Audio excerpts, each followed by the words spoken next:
This is the web transcription service of the Royal Canadian Military Institute.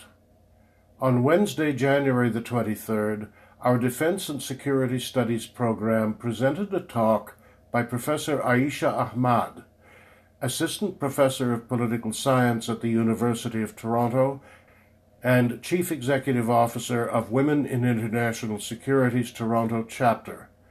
Dr. Ahmad spoke on the local economics of jihadist movements, Jihad Co, black markets, and Islamic power.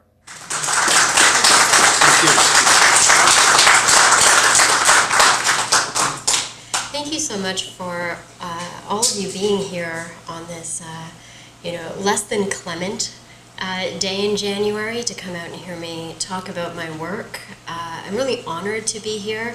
Thank you to Major Dr. Eustace for inviting me, to Eric for all of the coordination, to the RCMI for hosting me in this really beautiful space. And before I begin, I just want to speak briefly about the motivation behind this book, because this is not just a piece of scholarship. This is something that I've lived with for a very long time. A project that was born out of experience in the field, and I know that with a largely military audience here, we're often motivated by the things that we see, by the challenges that we face. And so first and foremost, thank you all for your service in trying to tackle these extraordinarily difficult challenges in the world today. And so what I'm going to talk to you about is a subject that has affected Canada, that's affected the world, which are, jihadist movements that have erupted and taken hold in, frankly, some of the most violent and intractable conflicts that we've seen on the planet over the last 20 years, 30 years. We've seen these types of movements emerge in places that we've often called ungovernable. Parts of the world where we say, oh, well, you can never create states or order out of those places. Parts of the world where we've dumped hundreds of billions of dollars trying to create centralized political order, and frankly, have failed or are flailing in those places. And yet there's this very puzzling thing that has happened repeatedly in multiple cases, not just in one part of the world, but time and time again, where we have seen these ragtag, frankly, nobody insurgents, jihadist insurgents, come out of seemingly nowhere and then turn around and be able to consolidate political power and build something that's not quite a state, but more state-like than what our hundreds of billions of dollars have been able to do. We saw that in parts of the world like Afghanistan, where in the 1990s, out of chaotic civil war, the Taliban came to power and won decisively, and then created, even though it was a brutal type of order, they created a type of order. Centralized political power is difficult to construct, and so why were they able to do that? In Somalia, the other case that I spend a great deal of my book talking about, a country that Canada has a very injured historical relationship with from the war during the 1990s and our UN mission there, and the international community then left that country believing that it was almost impossible to build order in that place. And then in 2006, out of nowhere, there was this group of Islamists that within 6 months took 90% of the countryside and created centralized political order for the first time in what had been 15 years of continuous state collapse. Now, why are these groups able to do this in parts of the world that we consider to be ungovernable? This is a profound puzzle in the field of international security because, frankly, these movements do have serious international security consequences. There are spillover effects. These groups have ties to extremist organizations. But this puzzle that remains of why is it these ragtag groups of insurgents are able to do what our hundreds of billions of dollars can't do? And what my research puts forward is this idea that, money does matter, but the money that matters, it's not just in raw dollar amount.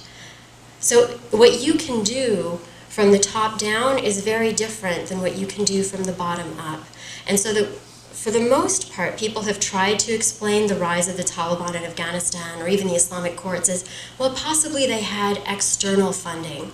And that's something we can definitely talk about in the Q&A, but money from the outside, you can't build political order from the outside in or the top down. And what I'd like to be able to share with you today is a story that I've tracked at ground level for, what had been 10 years of fieldwork going into this book, and then I'm doing some pretty fun stuff in Mali and other places, which we can talk about over the past 3 years, that follows the money at ground level.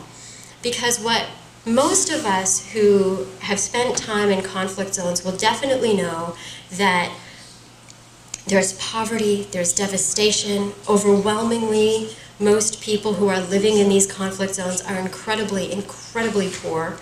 And yet at the same time, there is an overlooked type of wealth that I'd like to talk to you about. But of course, I am in no way suggesting that these parts of the world are anything but devastated. Of course, this is one of the photographs I took in Afghanistan. You may recognize this as a heavy weapons cantonment facility in the outskirts of Kabul. And, having spent time in parts of the world that are affected by these conflicts, you definitely know that most people are living in truly destitute conditions. I visited the Syrian refugees who are on the other side of the border in Lebanon. There were 1 million shell-shocked people living in refugee camps there. Obviously, the dominant story in these parts of the world like Somalia, where during the famine crisis there were hundreds of thousands of people who on foot were fleeing devastation and poverty. That is the dominant story inside of these conflict zones. But that's not the only story. And the story that I'd like to talk to you about today is the story of wealth that exists in these parts of the world. And that's a story that's easy to overlook. It's a story that we don't often talk about because, it doesn't actually make the headlines. And frankly, that kind of money is also often secret. But how did I get into this line of work? How did I start to recognize and be able to identify that wealth that exists on the ground? Because I can tell you it's not just small money. We're talking about hundreds of millions of dollars that are moving in and out on a daily basis.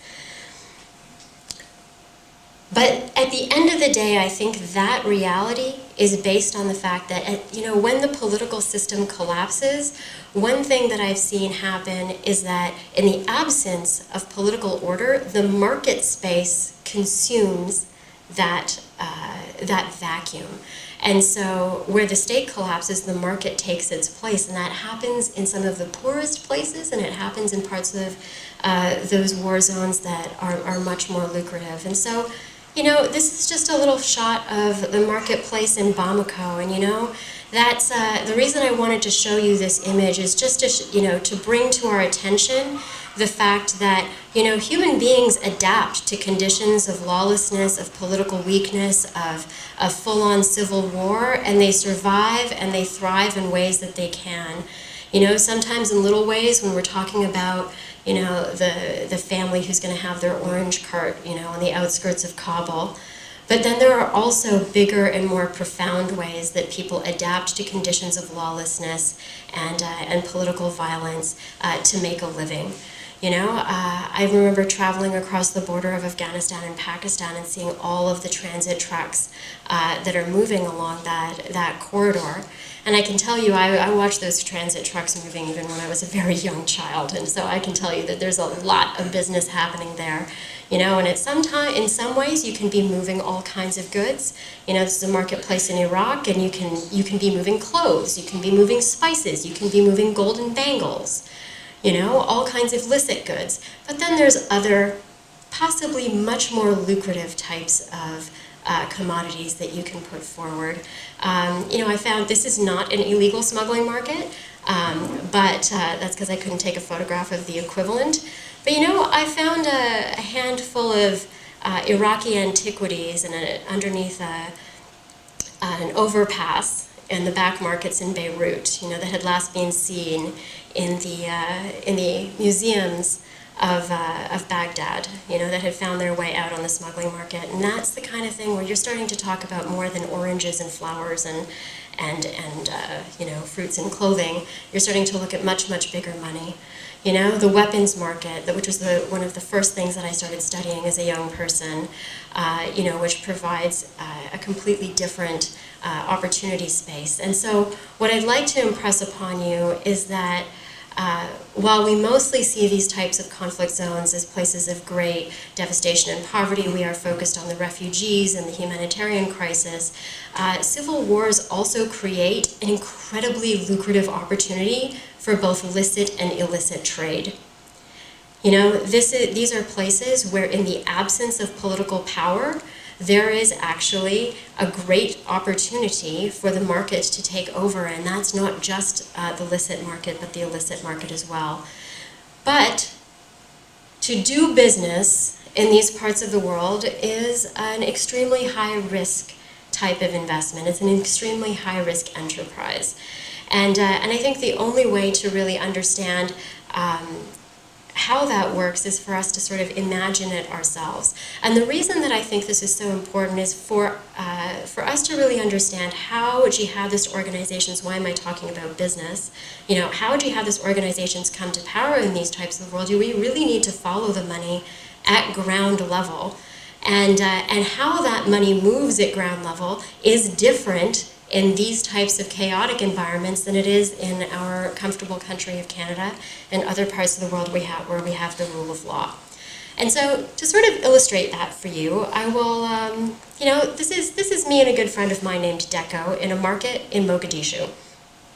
And let me tell you what we're talking about here. We're having a really lovely time in Mogadishu. We went shopping for some fabrics, primarily for her hospital, to get some fabrics for the beds that needed to go into the hospital that we had just liberated from Al-Shabaab held territory. The international community had pushed out Al-Shabaab, and now they were trying to revitalize the hospital. Now, as I was walking through Mogadishu, I realized that I was the only person in the city who had a much nicer headscarf than the other women. And so I don't know if you can tell from this photo, but I'm actually really styling. So, so this, you may not be able to tell, but the fabrics in the market in Mogadishu were mostly a heavy nylon, really unbreathable, and if anyone here has been to Somalia, heavy and unbreathable fabrics in Mogadishu is just the worst. It is terrible. And yet I had with me a light, breezy cotton fabric that I had gotten from Pakistan. And so I went to my friend, who was great at hustling commodities through checkpoints because she is, you know, has to move supplies for humanitarian purposes. And I told her, why don't you feel my hijab? Isn't this nicer than what you have? And she felt it and she was like, this is fantastic. A lot of women in the country would really, really like this. And I said, well, you know what? Markets in Mogadishu are booming, and you know, the markets in Pakistan are low. We could probably buy low and sell high and turn a profit on this. If you can handle Mogadishu port, I could probably get you a supply. And so she said, okay, let's see if we can do an analysis and see how this would go. Now, I can tell you, here is the challenge in actually doing this, in actually selling these commodities, with these scarves, that I am certain that the women of Somalia would have been very pleased to have. And in order to really understand that, you have to get to ground level to understand the challenges that ordinary people face to do simple, straightforward things like buy the things that they need and acquire the things that they need. So let's do this as an imaginative exercise. So here, all the way on the port, is Mogadishu, where, for example, we would be importing these fabrics. And Bulahawa is a town all the way on the other side of the country. Now, Tanya, who's sitting at the back here, hi. Let's imagine that you and I are going to try to go into business together. So I'm going to, import my fabrics into Mogadishu and be able to, hopefully sell them within a local market. But say I'm a businesswoman, I want to expand my business all the way into the interior. And Tanya, perhaps there are women in your market who would be interested in acquiring the fabrics that I've also bought. Now, say my role is $5 in the market in Mogadishu. Now here's the real challenge of our doing business. We don't have the ability to just, get in touch and traffic our goods across the countryside. And that is because there is no centralized authority to provide us security as we do that.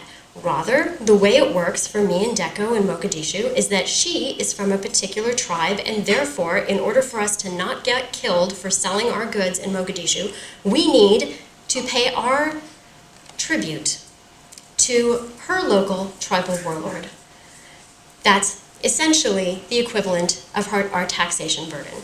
Because instead of there being the one Canadian central government who we can pay our taxes to and then function, we have a fragmented system in which you have men with guns who have turfs and they control their particular turf. And that means that Deco and I will pay into our particular turf, but Tanya, here's the problem, you're all the way on the other side of the country. You know what? And in our fragmented tribal society, you also cannot simply buy protection from our strongman. Rather, you from your own community, your own tribal community, are going to have to buy protection from your particular strongman. What does this mean? That means that we are now paying twice the amount of taxes to sell our goods in your market. Now maybe you can handle that. Maybe you can handle that because the price of the rolls is going to go up from $5 in Mogadishu for your additional overhead charge of $1 paid to your warlord in Bulahawa. But here's the problem, is you are on the exact opposite side of the country, and so I cannot get it to you in a straightforward fashion. We need to take that road all the way from Baidoa to Berdara up to Bulahawa. So in order to do that, we need to move through multiple different turfs, each owned by a local strongman. And for any of you who have spent time in these types of civil wars that are defined by local fragmentation, you move 5 feet and there is someone who's going to stop you and ask you for your taxes. And so, how do we do this? How do I get my fabrics to you all the way in Bulahawa? Well, in order to make it through the road, Barbara Falk, we're going to have to make a secondary deal. So you will have to get in touch with your local warlord and see if you can negotiate your taxation rate in order to get it through the Baidoa market. Okay? So now, $7 by the time it reaches Tanya. Sergeant Wells, we're going to need you in Berdara to negotiate with your local warlord an additional taxation rate. You're going to need to take your cut as well because everybody needs their profit margin met. That's now 8. So now by the time it gets to you and Tanya, in your final market, we've now jacked up the price because you have had to pay 3 times the amount of tax to 3 times the amount of local security providers. And you know what? No one's buying it anymore. And so it gets stalled all the way back up to me, and then business essentially grinds to a halt. And now this is a highly simplified model, because what I can tell you this actually looks like is you're going, 5 kilometers and you've moved into somebody else's turf, and you're doing it again. And just so we have a sense of what this looks like at ground level, this is Bulahawa. This is a far cry from what it looks like, in the frankly shiny markets of Mogadishu. This is the market in Bulahawa. Nobody gets anything into the internal part of the countryside. What does that mean? And when I say that you're going to get stopped every 5 kilometers, or frankly sometimes much, much less than that, those militias that we're talking about that are charging us taxes, because Barbara Falk, you may do an excellent job of negotiating with the local warlord in your turf, and yet at the same time, we also have these types of guys who off the side of the road are also part of your problem. And just to give you a sense of what's being said here, this person's talking about how pretty much is unwilling to give up his guns under any conditions. They're sitting off the side of the road talking, chewing khat, which is a local narcotic. These gentlemen here talk about clan warfare and then also about raping women with their guns. So when we talk about moving through multiple territories, it's also precarious. So not only are you paying for security multiple times over, but that's what your security looks like. And then there are these other guys, there are what you would consider freelancers who essentially sit under the tree, so you may have thought that you paid for the entire road. And then someone can make a makeshift checkpoint and add to that to your cost, your overhead cost, sometimes in ways that it is impossible to predict. And so by the time it gets to Tanya, it may be $10, $15, $20 per roll, and then nobody buys, Now this is something that sounds like conceptually it might just be theoretically an interesting explanation, but I can tell you that I've talked to business people working the Pakistan-Afghanistan corridor. I interviewed hundreds of people out of the Mogadishu business community, surveyed the Mogadishu business community as well, and one of the greatest frustrations that they had was the fact that ethnic and tribal fragmentation increased their costs. The more turfs that they had to move through, the more they ended up paying in overhead. And so multiple protection rackets, essentially we call them protection rackets, but they're essentially a mafia-style extortion. The more you had to pay, the less anyone was willing to buy because you had to offset those costs at the point of sale. And essentially what that means is that your compound security costs result in lower trade, which then, is incredibly frustrating. I mean, by the end of this little exercise, it doesn't seem like, Tanya, you and I can go into business. And this is the reason why Deco is still a humanitarian doctor and I am an academic, and the women of Mogadishu do not have any nice clothes. And so, it's because this problem is, it's systemic. And I can tell you, for example, the head of the Coca-Cola company in Mogadishu told me that in the time of warlords, I couldn't sell Coke outside of Mogadishu. My average production was 500 cases a day and about 15,000 cases a month. That's how much he was actually making and producing. He said, but my actual capacity was 285,000 cases per month. But I couldn't sell this because of insecurity on the roads. With the checkpoints, we lost both time and money. And that was a particular problem that he raised because you know what? When the militias saw Coca-Cola, they thought non-essential good, luxury good, and so they overtaxed. Once again, stalling all the way back to Mogadishu, he couldn't sell outside of Mogadishu. This is a problem that business people across the Somali countryside expressed. It was one thing to do, business within your own little 2-kilometer turf, but in time, these folks wanted to do better. And now, you note, this is the head of the Coca-Cola company in Mogadishu. So there are big businesses in the country that learn how to do this. So it is not that, okay, well, this frustrating, debilitating problem prevented anybody from trading outside of their turfs. Actually, over the course of, 10 to 15 years, there were a handful of people who learned how to hustle this. Deco and I decided we didn't want to sell the fabrics, but there were people who pushed and won, and eventually emerged as these sort of nationwide enterprises. Some of you will have heard of the Hawalas, the money transfer agencies. Those are nationwide enterprises. Telecoms were built. Large trading enterprises were built. People made, millions of dollars and became these sort of tycoons in the countryside. And I talked to all of them, and they were still mad about this. They still were pissed off that they had to pay multiple taxes. Who isn't irritated with taxes? All of us are irritated with taxes, and yet here's a situation where you're paying 10 times the amount just to move through these people. Now that's Somalia, but it's not just in Somalia. I can tell you that the Afghan case, which is one that I witnessed intimately as a young person and then went back and researched, I spoke to Mullah Abdul Salam Zaif, who was a former senior member of the Taliban movement, in addition to speaking to many business people as well. But the way he put it was really, really interesting about that critical time between 1992 and 94. He said the government was non-existent and regional commanders or thieves had taken control of the area. When a person was traveling from Kandahar to Kabul, there were about 100 checkpoints where they would take money. And now, we can now at least appreciate the frustration that these people are experiencing. And so what is it about Islamists that allows them to step into this moment? Most people think, okay, people are emotionally frustrated and they're looking for some sort of of solution, and maybe they turn to religion or God or extremism, because of their frustration. Now, that's the common wisdom. But what I found in my research is that actually there is a very obvious, simple economic explanation for why people bought into this, and it has nothing to do with extremism at all.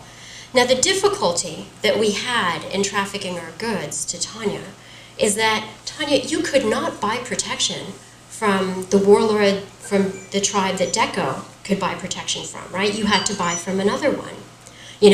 Barbara as well, you had to buy from yours.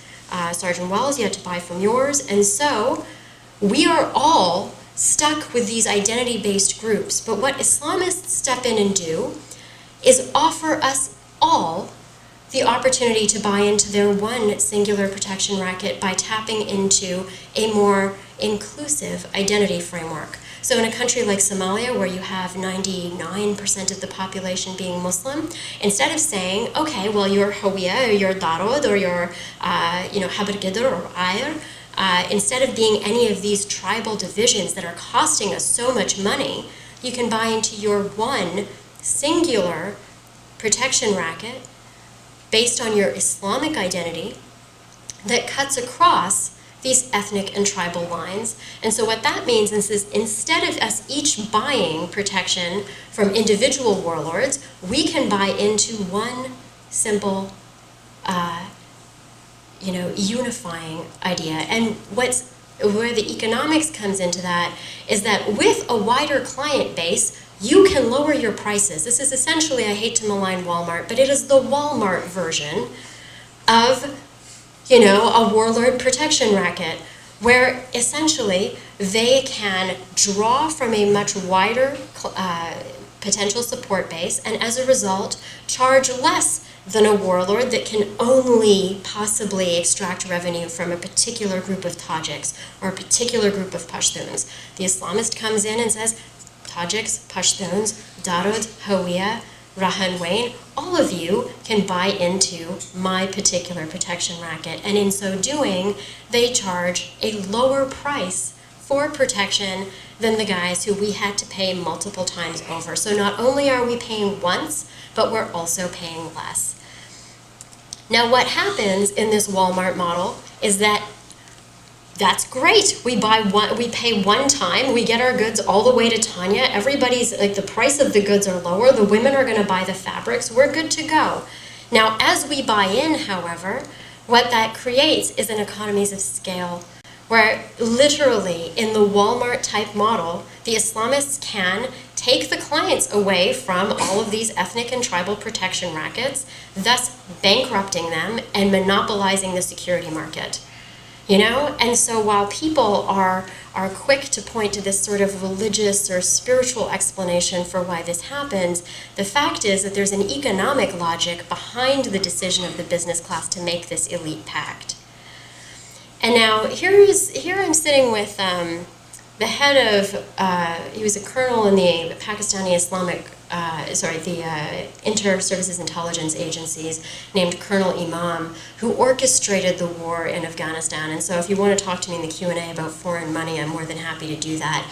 But I had a conversation with him about the Taliban during that pivotal moment, during that moment between 94 and 95, when they were just rising to power. And I can tell you, in speaking to him and several other senior members of the Pakistani intelligence agencies, we know that the Pakistanis got into the Taliban game hard and that was very much their proxy.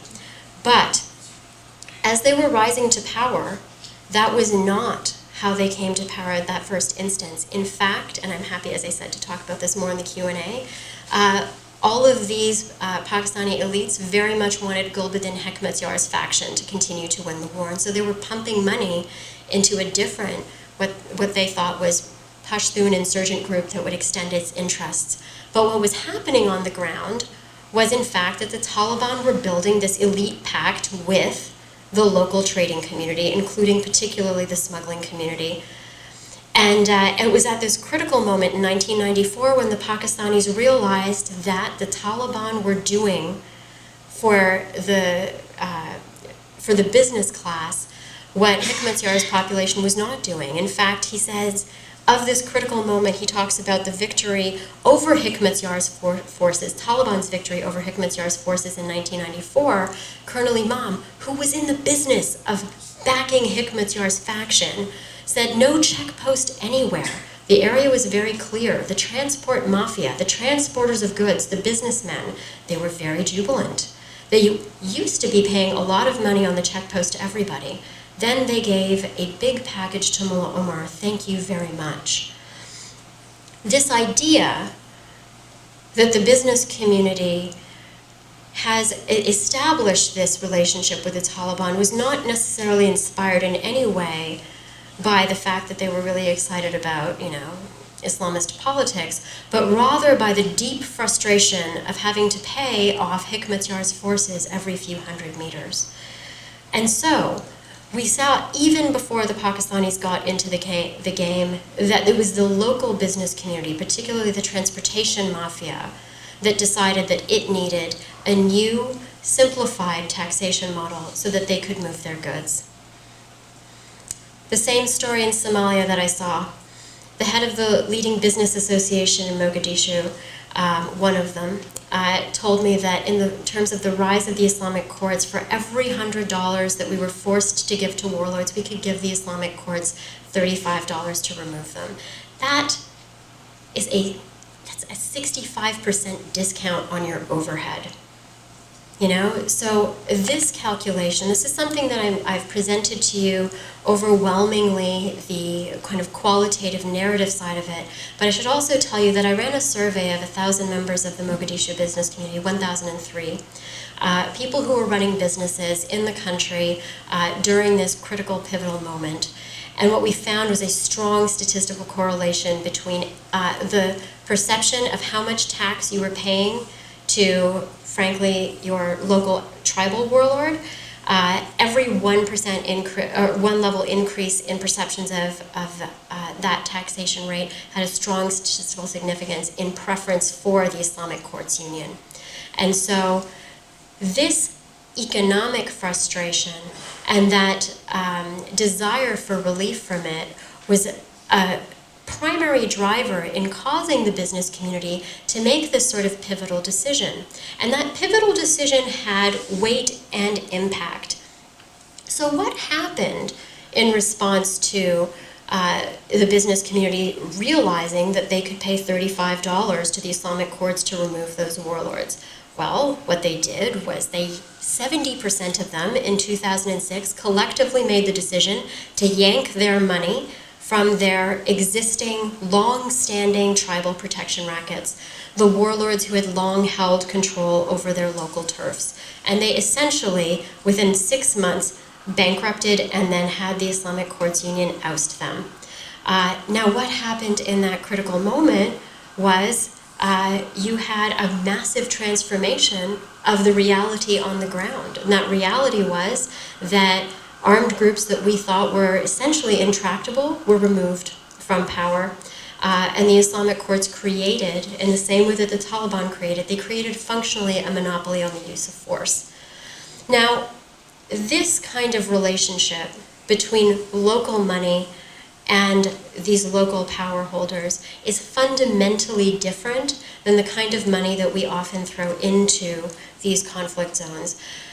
There's some classic state formation literature that essentially talks about the relationship between the state and the subject, or the ruler and the subject, is one of taxation in exchange for protection. That's very different when your state, it's a very different thing when your state is entirely paid for by money from the outside.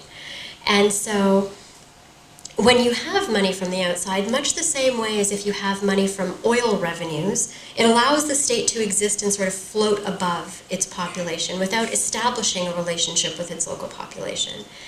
And that's the kind of thing that happens when we put hundreds of billions of dollars into building a government from the outside in or the top down.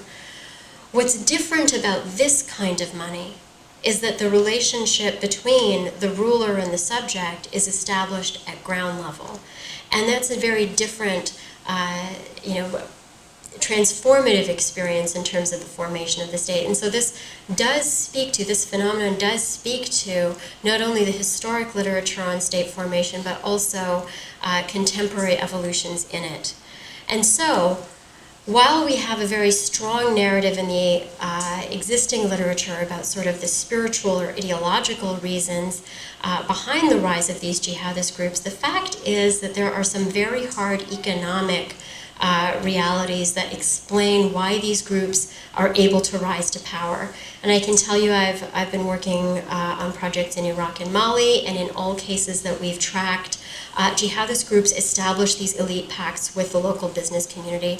I've been running a project in Mali for 3 years, and I can tell you that the jihadist movement that rose to power in 2012 did so having established this type of elite pact with the smuggling community on the northern border with Algeria. Now, what we can see from this evidence is that business people choose to align with Islamists not for ideological reasons, but primarily to lower their costs. But it's important for me to conclude by saying that once they seize power, that doesn't mean that you're having a great time. You know, so while it seems like a wonderful thing that, oh, okay, well, all of a sudden we've reduced our taxation overhead, and so as a result, I can transport my goods to Tanya and her market, and we're all set. Here's the problem: is that once these Islamists have monopolized power, you no longer have anywhere to go with that. You have created a monopoly. It is functionally the same thing as not to malign Walmart, but you know, when Walmart pushes out the mom and pop shops, you can no longer shop there. And so once they have defeated the local ethnic and tribal warlords, you no longer have the option to buy into that racket, because that racket is no longer there. And so in each case that we've tracked, even though there is a business alliance at that critical pivotal moment, it quickly turns coercive. And in fact, some of the financiers of the Islamic Courts Union, for example, in Somalia, big like cigarette transporters who had, you know, invested millions of dollars. And so when I say they backed the Islamic Courts Union, it's all about, they didn't do it with small amounts of money. We're talking millions, and in some cases tens of millions of dollars. Quickly thereafter, the Islamic Courts Union banned cigarettes, thus bankrupting some of their own supporters. But you know what? There was nothing you could do at that point, because you had created the monopoly that now had coercive power over you. And so in most of these cases, in fact, functionally in all of these cases, the business community does realize that it's bought a lemon. Now, I do have some future research if there's interest in talking about it, which we've been running in Mali, and our new project tracks the relationship between illicit business and insurgency in 3 key cities in northern Mali: Gao, Kidal, and Timbuktu. We've done 120 in-depth key informant interviews and have just finished collecting survey data from 1,380 respondents from the business community in northern Mali from those 3 cities. And when I say we currently have 345 respondents from Timbuktu, what I mean by that is that we're partway through processing them, but all of the survey has in fact been complete. And just to give you a sense of what that early evidence tells us, first and foremost, there is in fact a powerful illicit economy in northern Mali, which includes smuggling, narcotics, human trafficking. I don't know if you saw the news, actually just this past day, the Nigerians have essentially announced that they have found, I believe, tens of thousands of trafficked women in Mali. So that's definitely a big destination, and a whole slew of other illegal businesses. And now, while jihadists came to power in 2012 because of their business ties, I just want to be very clear that all of the actors in the game, including the ones that we're working alongside in Mali, are involved in these illicit activities. And sometimes I really do think that our problems in these theaters are not just that we have bad enemies, but particularly awful friends. And the preliminary statistical evidence, particularly out of Timbuktu, so you know, I've used the word illegality a lot and criminality, you know, and it's kind of tough to talk about illegality in places that have no rule of law, you know, and so Some of our preliminary statistical evidence shows that the Malian population has highly varied conceptions of legality, and in fact, things that we call human smuggling are in many cases seen as perfectly ordinary types of business, and so that should also, cause us to reimagine how we understand these war economies. And I really do think that this lens on the illicit economies that are active in these conflict zones allows us to see them in profoundly different ways, and in ways that I think open opportunities for us to reimagine both counterinsurgency and peace building. Because I found that outside of these types of civil wars, everyone is talking about ideology, extremism, identity politics, and once you get on the ground inside of these places, everyone is talking about money.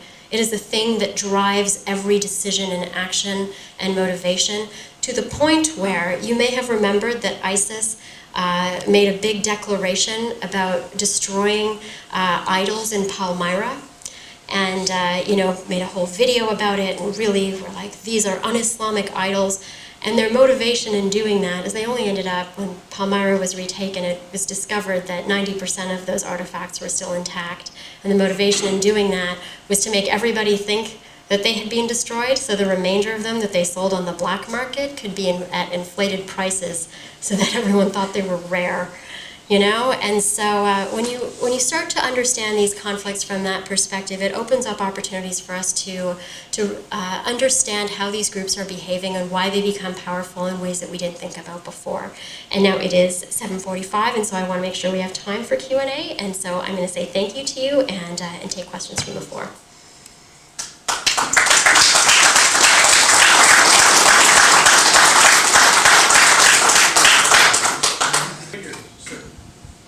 Doctor, I take it that the Islamists take out the local power brokers. They have to use coercive force to make them surrender their turf or to acknowledge suzerainty to the Islamists. Mm-hmm. I assume that's what happens. Yes, there is kind of brutal sort of commercial law. Yes, and it's at a pivotal moment, So what I noticed in the Somali case, which was very interesting, is the Islamic courts knew that they probably couldn't win that fight early on. So between 2004 and 2006, they kept their heads low, but built this relationship with the business community over the course of that time period, building up their assets. And then when you actually get into the fight, that was the dramatic moment. Absolutely, both in the Taliban's case. The Taliban's case was a very sudden and spectacular rise in 1994. But yes, absolutely, in routing their rivals, they do it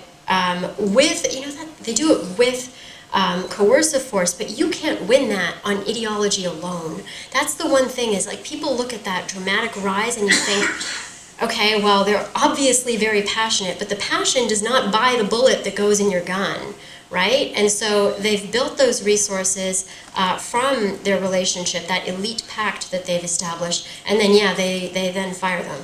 And they take out their rivals in spectacular force at the very moment where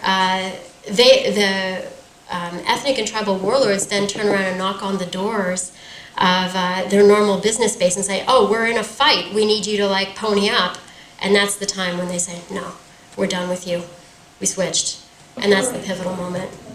Mike, to use the Taliban example, how does that system, once you gain the monopoly, how does it sustain itself? So for example, to use the cigarettes, if you then, it's a source of income, right? You then, for I assume religious reasons, ban cigarettes, you just cut out a source of revenue, right? And if you have a very restrictive society, surely that cuts down your payday quite significantly. Well, you see, that's the really interesting thing. I genuinely believe that the Islamists are ideologically motivated, but the business community that are allying with them are doing it for wholly pragmatic reasons. And so the business community that back them don't anticipate this, although I am currently running a project to see whether or not they've learned, or whether or not they're going to do it again, because there's a possibility they might do it again because they're still so fed up with the alternative. But yes, you would imagine that the Taliban banned opium, and we can talk about whether or not they planned to just inflate the prices or not. But in the case of the Islamic Courts Union, they banned khat, which made everybody angry. They banned soccer, which made everybody even more angry. And they banned cigarettes. And in speaking to the head of that major cigarette trafficking organization, who was a big backer of the Islamic Courts Union, I said, well, did you say anything? And he said, well, we couldn't say anything by that point because they were a force to be reckoned with, were his words. But he did say that if they had listened to us, they would not have had any of these problems. But that is the thing, is that once you've created the monopoly and there is no longer the mom and pop warlord that you can turn to, you are now dealing with what in political science parlance we call it like a leviathan. Like they created an Islamic leviathan and then they were like, oh crap, we're screwed. Now I would like to know whether or not there is going to be a cyclical phenomenon because the Islamists are then pushed out and you get another round of warlords and you get fed up with the warlords. But do you remember the last time the Islamists were in power and how are you going to evaluate your cost and benefit analysis then? That is something that is part of my future research to see whether or not there is a learning curve. But to answer your question, yes, the Islamists once in power betray the business community, kind of shoot themselves in the foot anyway, but have already, they do so after they've created a type of power that they can't be pushed out. Is this one real danger at any time? You know what? No, and I'll explain exactly why. So first and foremost, I do believe that there's a whole, I'll just say there's an entire 37-page methodological appendix in the book which talks about ethics in doing this kind of academic research, which explains what my process was like and how I went about gathering this data. And so I'll say just a couple of things about that. First and foremost, if I put myself in danger, that means that everybody who was supporting me in my research would have also been in danger, and that would have been fundamentally inappropriate. And so it was imperative for me to do this in the safest and most gentle way humanly possible. Now, I also told you that I spoke to Islamists, I spoke to smugglers of all kinds, and every single time I was invited, I was fully transparent, and I was a guest. If I didn't know someone, I was with someone who knew them, and so we had a transitive trust relationship. All of the work that I did followed a research ethics protocol, and therefore, allowed the person to know exactly what I was doing.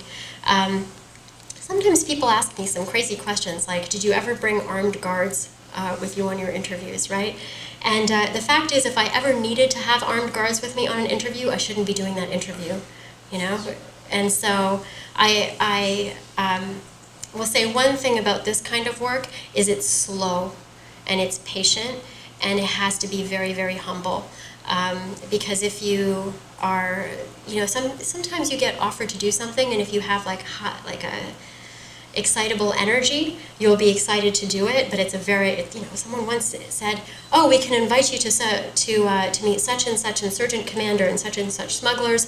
We just have to put a bag over your head and drive you into the tribal areas." Obviously that's a terrible idea. Like if you think that's research, you're going to have a really bad time. But there are a lot of ways to do this kind of work that are gentle. And one other thing I'll say is that by studying elites, I have tried to stress that these are not small players. Like when I say I talked to the Mogadishu business community, they like 5-star hotels in Nairobi. They're ballers. They like their private planes. And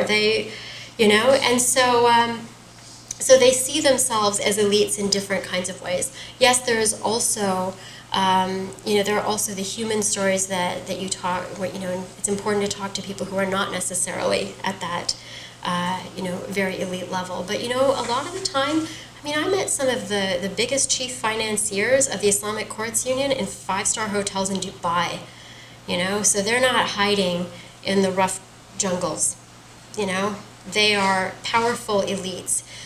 Some of the people who were financing the Taliban, they have courtyard mansions with golden chandeliers. They are not minor players. In fact, in Mali, I visited a police chief whose job it was He was a former police chief who was supposed to be arresting jihadists and narco traffickers in Kidal, which is in the northernmost region.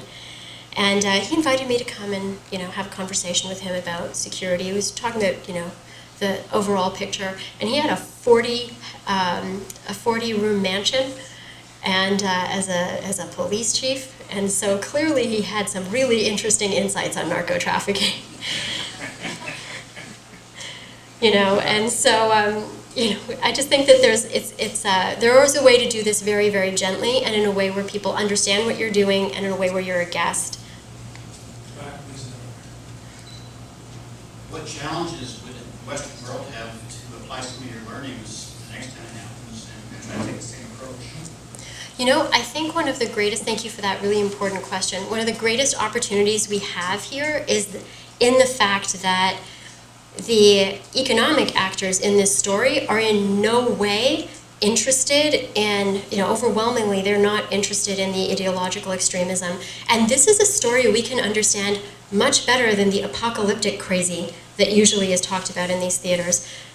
At some level, we all understand wanting lower overhead and lower taxes. That's something we can work with and understand in terms of our own policy approaches. The fact that we back governments and actors that sometimes let their unruly militias run around and rob everybody on the streets is a huge problem for us. It frustrates me tremendously that I see the armed groups in Afghanistan that are on our side essentially engaging in behaviors that that undermine overall mission success.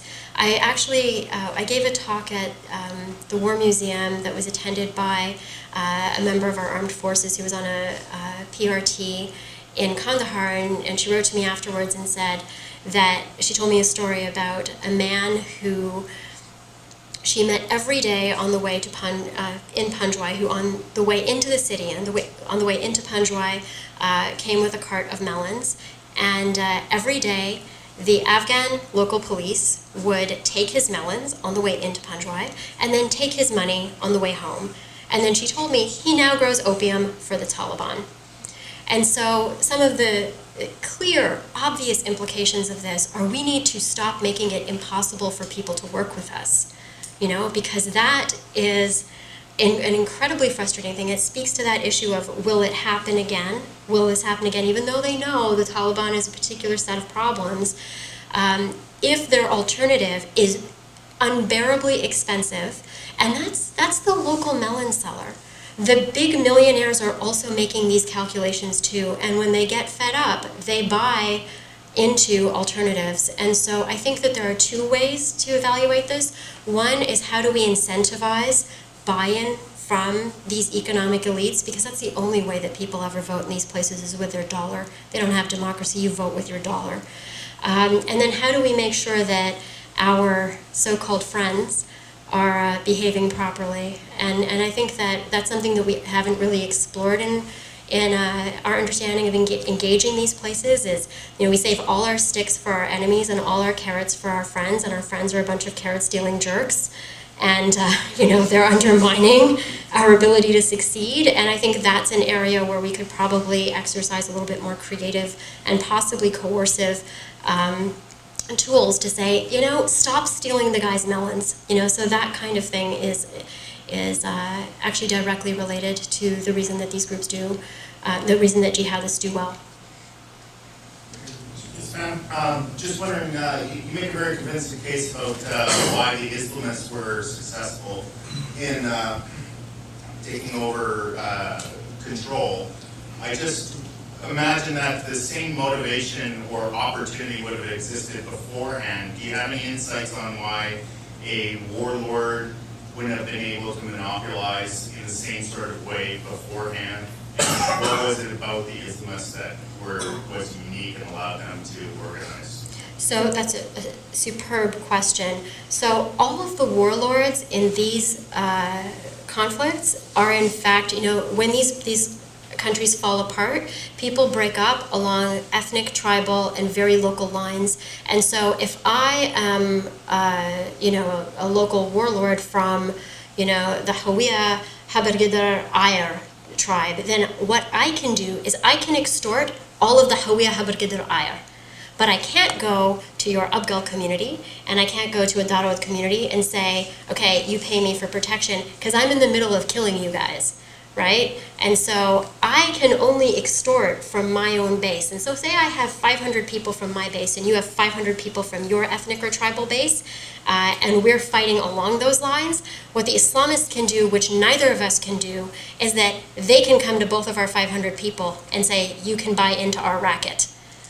And then I can go back to my 500 and say, no, you stay here. But because they are buying both of our client base, they're recruiting both our client base, and I can't use your client base, what I end up having to do to compete is charging them twice as much to keep up with them, which only makes my client base more mad at me. And then so neither of us can do what they do in that regard. Otherwise, I mean, if they could have polled, they could have polled. But at the end of the day, what all of those ethnic and tribal warlords did was they worsened their own situation by trying to extract more just to stay alive, and that just alienated their base even further. And then everyone was like, "Islamist discount, let's go." One more question, actually. I can't believe I got it. I can't imagine. My question is, it seems like you could take jihad off your title. Really? And that you could apply it technically to other countries or other regions of the world, whether it be China or Myanmar or Malaysia or Argentina or Brazil. I mean, it seems like the path that you're leading us to is to a discussion that money rules, and as long as you're willing to wield the power in order to make it happen, you could take jihad out of your title. How would you comment back to that? You know what? I have spent 15 years studying jihadists. I have a closet full of burqas. I would love to do a non-jihad project at some point. I do think that this particular story, in the same way I just answered the previous gentleman's question, about why jihads have done this particularly interesting thing. Why are they able to do, which not only all of these other very powerful ethnic warlords were not able to do, but even we have not been able to pull it off, like consolidating political power. That's an interesting story about them. Do I, at the end of the day, believe that money shapes a lot of our human behavior? I do. Not because I'm cynical or anything like that, but just because I think that, if you have a basket of apples that's $2 a basket and one that's $5 a basket, we all sort of naturally buy the $2 basket. And so there's this fundamental, almost universal logic. And that, there will be a different story in China and Argentina, but this type of language, I think, has a certain universality to it. And that's relief for me. Because when you get caught up in the ideological narrative, which comes across as hysterical, what do you do with that? The black flags of the end of time, and then the Messiah is going to come back. What do you do with that, right? But people get distracted with that a lot because it's loud, it's inflammatory, and frankly, they say it at the top of their lungs, and they hide this. They're very vocal about their ideological beliefs, and they're very clandestine about their economic strategies. And so I think that it's easy to get distracted by that, but underneath this are some very rational processes. And I will think about this. We can talk afterwards about what book number 2 could be. Speaking to This has been another in our series of webcasts produced by the Royal Canadian Military Institute in Toronto as a public educational service. You can find news of upcoming events and links to our webcast archives at www.rcmi.org. On behalf of the RCMI, this is Eric Morse saying goodbye for now, and thank you for joining us.